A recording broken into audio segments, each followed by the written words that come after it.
So one more transfer, and I'm gonna do preview the UEFA Super Cup game. Alexander Isak. Obviously, I mean, the whole Isak's thing is crazy. He believes his Newcastle career is over and is adamant that he will not play for the club again, even if he doesn't get a move away before the end of the transfer window. He also reportedly doesn't want to reintegrate into the squad if no more move materializes. Newcastle standing firm and saying the 25-year-old is not for sale despite Liverpool's interest in the striker, as Isaac is keen to move to Liverpool. He also, there's a news as well, a news that Alexander Isak has moved out of his house in Newcastle and is looking for new tenants. The home in the northeast that Alexander has been living in was put into the rental market the day after he was omitted from Newcastle United's players and families day. Isaac's desire to leave is so strong that he has moved out of the property in Puntland. I mean, listen, I understand. Let's talk about Alexander Isak's first personal point of view, and then I'll talk about Newcastle and Liverpool. Let's talk about Isak personally. I understand that he wants to leave. I understand you want to join Liverpool. I understand you want to play for a better team. You want to have a better chance of winning the Premier League and the Champions League because you play for Liverpool. You could be the big titles. You could join the Premier League champions. And you'll be guaranteed to play every single game. And you're tops, and you're arguably a very good top striker, one of the best strikers in the Premier League right now, alongside Haaland, etc. But that's not part of me thinking is that when I see that kind of behavior from Isaac, is like, does that not worry Liverpool fans? Because listen, I understand his huge desire to join the club, but moving houses, leaving houses, saying that I will never play for Newcastle again, even though if he doesn't leave, he thinks that he's over. He doesn't want to, meet up with the teammates at Newcastle. Even if he stays at Newcastle, it's like it's too much. I understand he wants to leave Isaac. I understand that you're really desperate for that move, but it's too much. It's too much what he's done. It's too much. Like, I think Liverpool fans should be happy that you actually really wants to. From looking at the point of view, listen, most Liverpool fans will look at it and say, "Oh, he really wants to join Liverpool. Really wants to play for Liverpool. That's very good." But I think some of them should also think like his behavior is kind of questionable. Do they really want? Do they would Liverpool fans really like that? Because his behavior is kind of, as if I was a Liverpool fan, I'd be happy Isaac joining, but I would kind of worry. I'll be worried a bit for his behavior, because like moving houses and changing out, like, come on, like that. I mean, the whole saga is getting too ridiculous now. Like, I feel like Newcastle United should accept defeat, take the money, and try to sign other players. I mean, it's not Alexander Isak's fault that a lot of players like João Pedro, Liam Delap, Sesko, Mark Gui, etc., have rejected you. Except that a bigger club than you, a team that has better chance of winning the Premier League and Champions League than you, he wants to go to. Accept it. And don't waste. Newcastle should not waste their time. They should let him go, take the money, and try to sign it on other players, like big clubs have done in the past. When I remember when Liverpool sold Coutinho for 150 million, and they used that money to sign Van Dijk and Anderson, and guess what? The rest was history, and they went on to win the big trophy after that.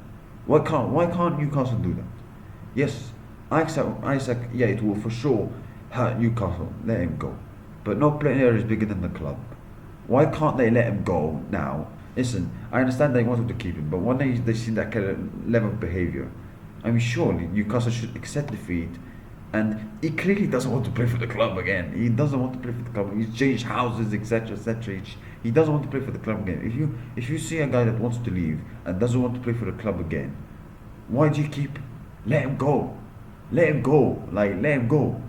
Let him go. Take the money and try to use it and sign on other players. Don't waste your time, Newcastle. Don't waste it. Because that's what Newcastle they're dragging it. Newcastle United are dragging it on and on and on and on and on and on and on. Yes, you wanted to keep him, okay, but he wants to leave.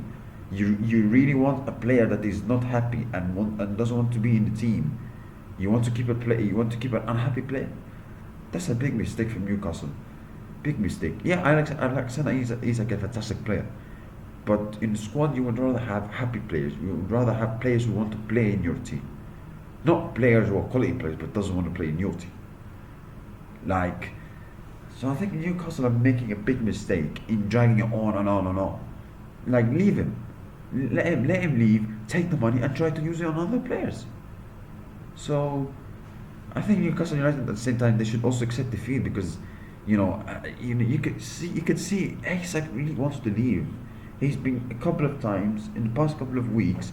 He's been adamant and it's been clear that he wants to go to Liverpool and he wants to leave Newcastle. If a player wants to leave your club, let him leave. So why drag it on? Why try to force the player to stay in the club? So I think that's a big mistake from Newcastle. Big mistake. And let's not forget that the PSR, Eddie Howe and Newcastle like to make excuses and they say that they're controlled by PSR. So if they control by PSR, why did you attempt so many players to sign them? And if you're really controlled by PSR, why don't you let Isak go? Why don't you let Isak go so you have more money, so you can spend whatever you want, so you don't get distracted by PSR and sign more players and have a better chance of signing players? Why don't you do that? If you're really controlled by PSR. So I think Newcastle is Newcastle's fault. It's more Newcastle's fault than Isak's fault. Listen, Isak's behavior, yeah, it's unacceptable. It's unacceptable, and the way he does it, yeah, it's not great. And I think if I was a Liverpool fan, I would be worried a bit about his behavior. Listen, I would have no doubt about his quality, his talent, his experience, scoring goals, helping the team, etc.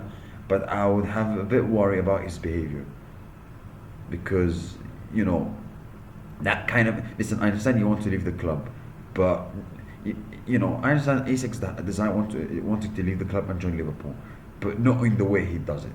Not in the way he does it, like changing houses and come on, So yeah, I mean Liverpool, like they didn't do much. It's not their fault really. They're trying to. They made the only one bid. I think 120 million, but Newcastle 150 million. But Isak really was been dragging on, wanting to leave the club. Whereas Newcastle, they try their best to keep him, but they know that he doesn't want to be part of their team. So why don't you let him go? So yeah, but this whole Isak thing is so crazy. It's getting too ridiculous now, and I think Newcastle should end the second right now because it's distracting the team. It's distracting the team's focus from the for the start of the season. It's distracting Eddie Howe for the focus for the start of the season. Let him go. Use the money. Try to use it on other players and focus on your team because that's what it does. This whole Isak thing is to distract Newcastle and focus for the start of the season. And let's not forget they've had a poor pre-season. So the least thing they want is this thing,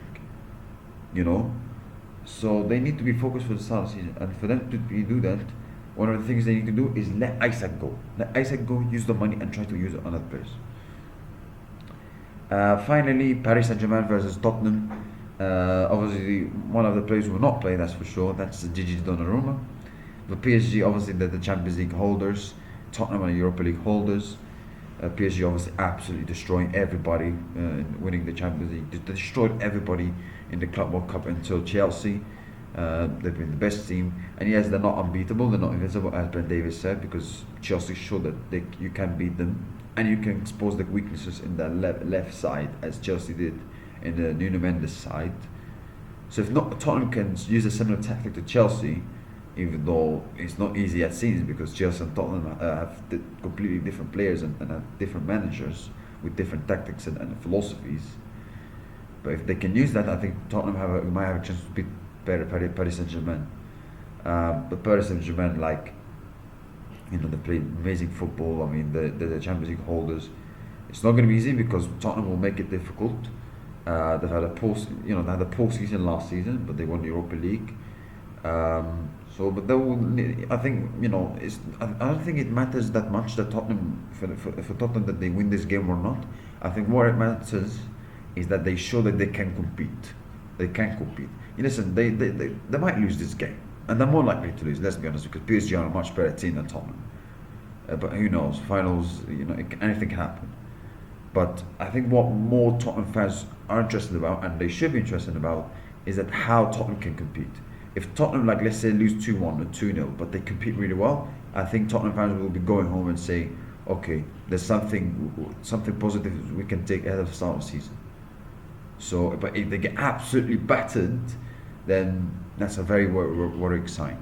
So, let's see. But let's be honest, everything has been getting battered by PSG except Chelsea. So, yeah. But let's see how Tottenham compete. I think PSG should easily win. But who knows? But I'm looking forward to see how Tottenham going to play. It was going to, especially knowing the philosophy, the style of play, and Thomas Frank.